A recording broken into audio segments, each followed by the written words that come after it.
Kuching used to be a very small city, Even Green Road was a rubber plantation until the 1970s. and now it stretches in every direction from Samarahan to Serian. And up. In fact, Menara SEDC is one of the tallest buildings here in Kuching. But every skyscraper starts the same way, with three things: aggregate, cement and water. Then add on steel, glass and all the rest and you have a city. Of course, mining and quarrying provide 30% of Sarawak's GDP. But it is not a new sector here in Sarawak. That's right, we learned that Sarawak has been mining since the 19th century, That's why Borneo Company was set up. and it remains an important economic sector today. Of course, SEDC is involved in this, from the raw materials all the way up to the construction itself.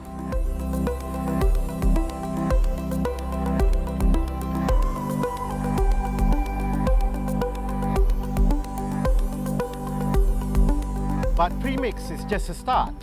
SEDC is also involved in construction projects, both here in Kuching and across the state. All kinds of constructions, from hospitals to houses, Houses of ancient artifacts, and for young families. even the roads that run between them.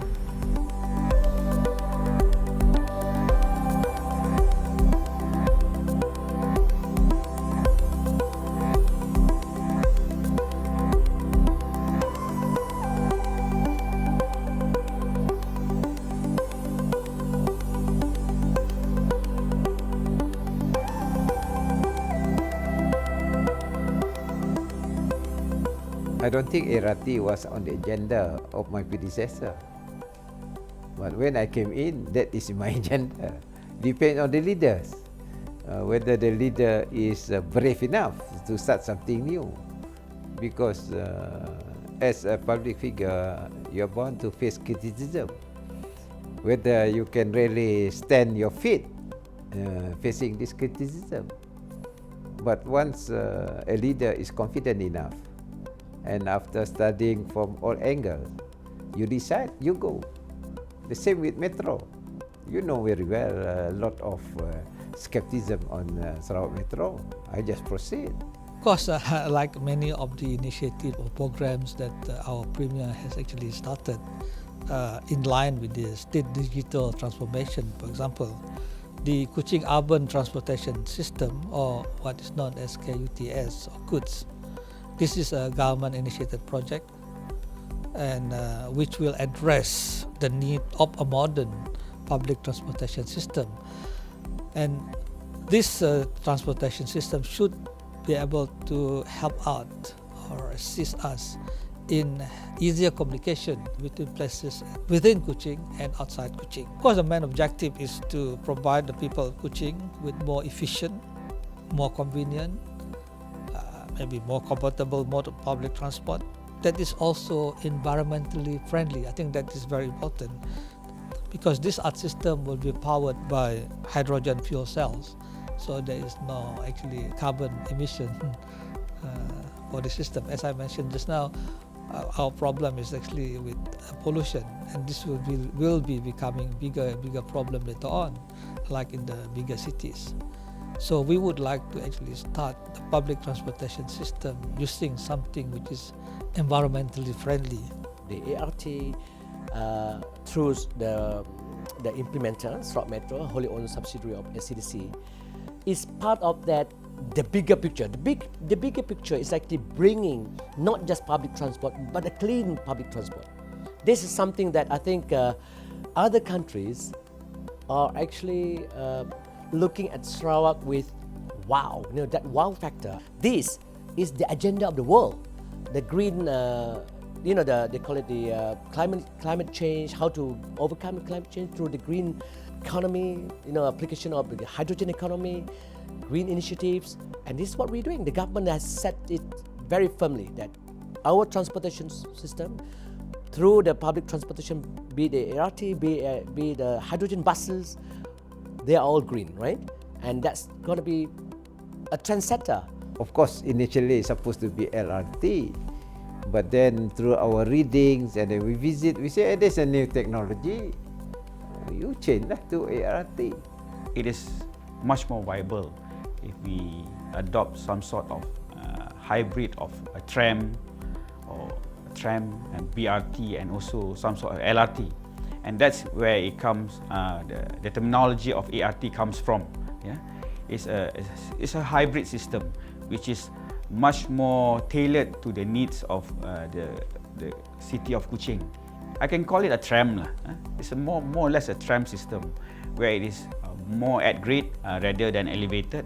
It don't have track. It's a rubber wheel vehicle using roads. It can run on roads, and it have what you call it a virtual track where it have a signages at the roads, and the sensor is reading the signages at the road. Yeah, so it's a very modern concept, modern solution which suit Kuching lah. It's a 3-car set at the moment. It can accommodate maximum to 300 people. The whole car set, meaning 100 people in one car. The traction system will be powered by hydrogen and run by hydrogen fuel cells. It's very green, and of course in compliance and also supporting the YAB Premier initiative, aspiration to have a green technology. This is a new system in Sarawak, especially in Kuching, and to get people buy-in, to get the public buy-in. If suddenly we goes directly to driverless, people will some sort like takut lah. Boleh naik ke? Is this thing, this vehicle can automatic, no driver, can it bring me to one point to other point safely or not? So we have to think about that as well in terms of psychological effect as well. So that's the reason why we are adopting driver. There will be a driver, but the train can go driverless.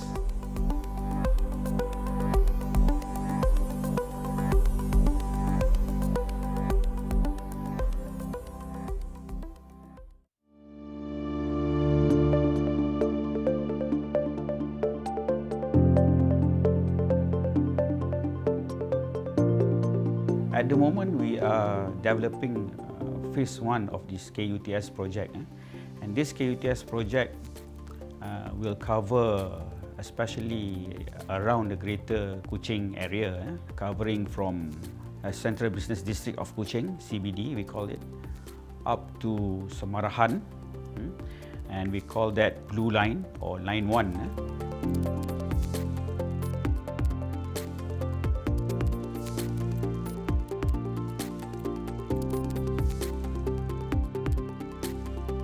And also those people around the Kuching Central area, the Kuching International Airport, and we call it the red line or line 2.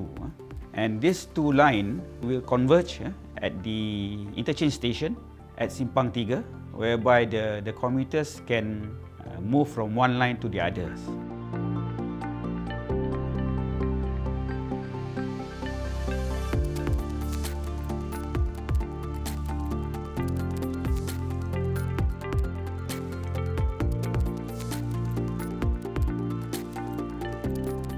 But of course, there will be more extensions later on, and also supported by the network of hydrogen buses.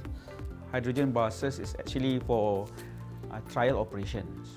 It's meant for trial operation for us to get enough data in order for us to acquire feeder buses, hydrogen feeder buses in the future to serve the first mile and last mile connectivity to our ART station in the future. YB Premier and the Sarawak government thinking, since we already have these 3 buses, why not we give service to the public, having a commuter's experience on the hydrogen vehicles. And we even giving this service free of charge to the public. We are looking around 1 kilometer of interval between station to station, 1 to 2 kilometers station to station. At the moment, we are planning to have around 30 stations, which covers around more than 50 kilometers.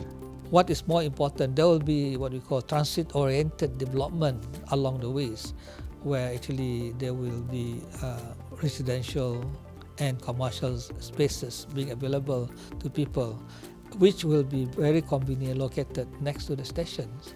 So this will enable more people to use this public transport, living and working close to the lines.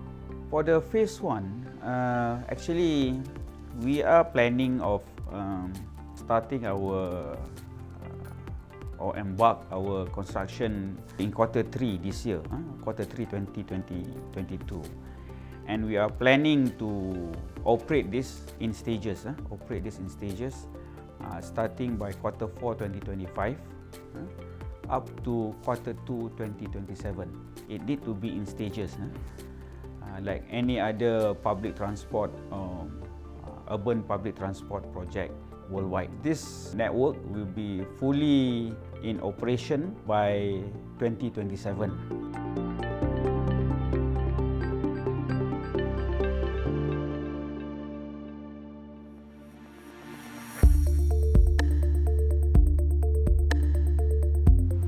Malaysia is of course famous for its oil and gas. Sarawak contributes about 50% of Malaysia's oil and gas reserves. For natural gas, it provides about 61% of the nation's total. And we are helping to power the world. But that doesn't mean that we just stop there, because energy demands are increasing. And Sarawak is committed to finding more sustainable sources. That's why SEDC is investing in the future of energy provisions and making sure that we make the most of our natural energy resources we currently enjoy.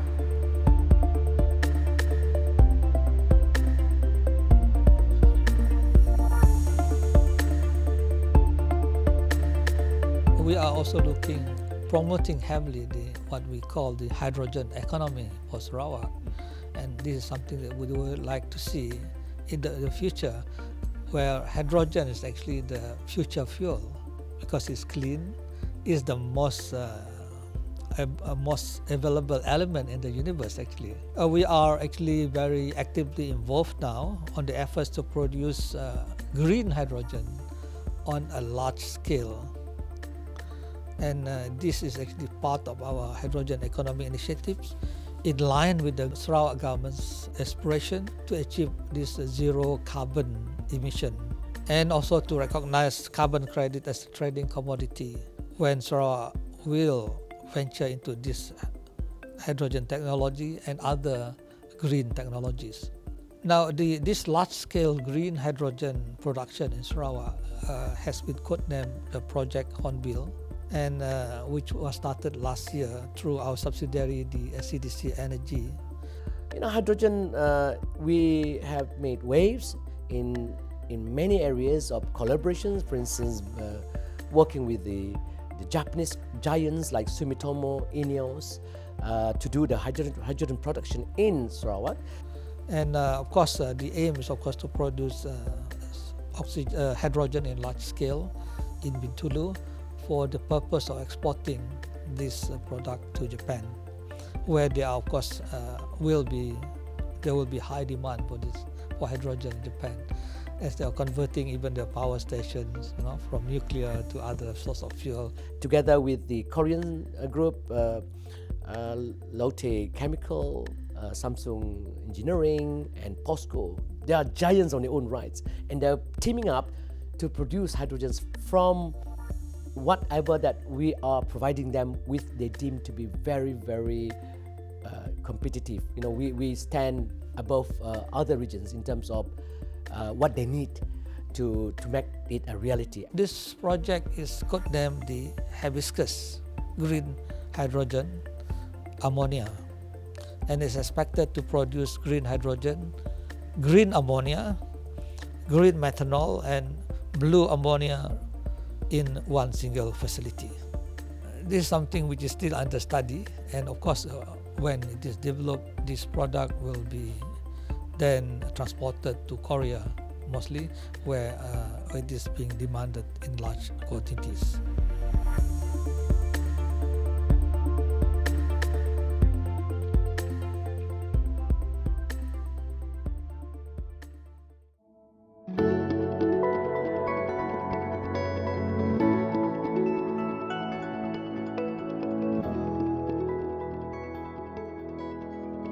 downstream of gas, methanol, is quite risky.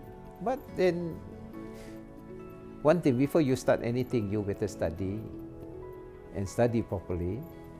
Once you feel that you can do it, you do it. After all, the benefit people will see later.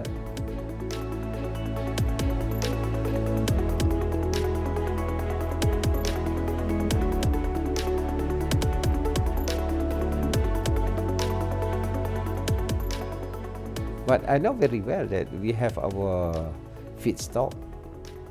Okay, so I managed with the chairman ICDC, we negotiated with the government behind it to get the gas as feedstock. And Sarawak is going to get 1,200 million scarf of gas additional. Previous year we got only 400 until today. But next year we got additional 1,200. That means 3 times. When you got the 3 times stock of gas, then we can make use of our gas feedstock for our downstream activities, including, of course, generating power.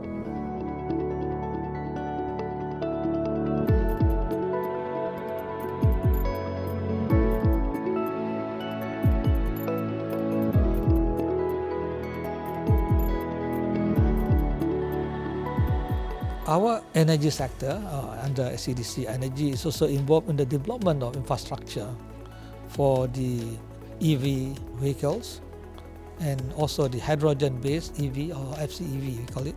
This is mainly to support these vehicles when we have more of these vehicles on the road in Kuching or in Sarawak. Now, the construction of the first multi-fuel refueling station at Darul Hana actually was already completed on the 30th November 2021, and the commencement of the station has been launched. Now, what our intention is for SCDC Energy to develop more of these stations throughout the state. I think 2 will be in Kuching, the next one will be in Bintulu, and we're also planning one in Miri, in Sibu, and also in Seri Aman. So this multi-fuel refueling station will enable you to not only top up your car on using the traditional fuel, but also to charge your car. You have an EV car or electric vehicle car, and also to refuel with hydrogen once we have our hydrogen FC vehicle in Sarawak. Of course, there are already hydrogen vehicles. We have the hydrogen buses now, and there are already about 3 or 4 hydrogen cars in Sarawak. But of course, we would like to see more, and this is something that is also our initiative to try to import more hydrogen cars. We have actually signed a memorandum of understanding with Pakema to cooperate on the importation of electric vehicles and also hydrogen-based fuel cell vehicles. And we do hope that more and more people will be attracted to switch to electric and fuel cell to more environmentally friendly vehicles, so that we have less pollution on the road. The maintenance of fuel cell and electric vehicle are much less than the traditional cars, and they have less problem. They can last longer. Yeah, and I think overall, even though the price now is a bit higher, they are actually cheaper to maintain in the long run. And I do believe that the price of these cars will go down once they start mass producing, because it's much easier to produce this sort of cars, especially when they have very little moving parts. You know, there are less than 20 moving parts in electric vehicle, compared to more than 200 moving parts in a traditional vehicle. It's only a matter of time. I think one of the major things that we are undertaking at the moment is actually to do a transformation plan, which we have codenamed as the Diamond Project. This transformation plan is actually to put in place certain changes in SCDC in order to make it or to turn it into a high-performing organization, so that we can deliver superior performance to be able to deliver better services to the people of Sarawak. And the objective of this plan actually is to make SCDC into a new superior business model, to make SCDC financially viable and self-sufficient, and to enhance the human capital so that we will also be able to enhance processes and service delivery through using of modern digital technologies. Now we go for new economy. I would like SCDC to adjust and adapt to the new development in our economy based on digitalization and towards the year 2030 and perhaps beyond 2030. So I wish them all the best.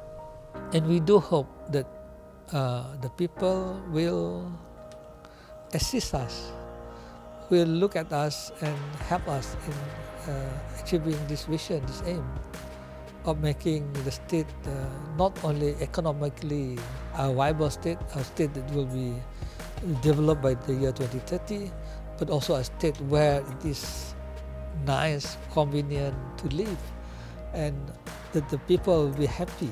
I think that's the most important thing, that we are happy to be here and live in this beautiful state of Sarawak.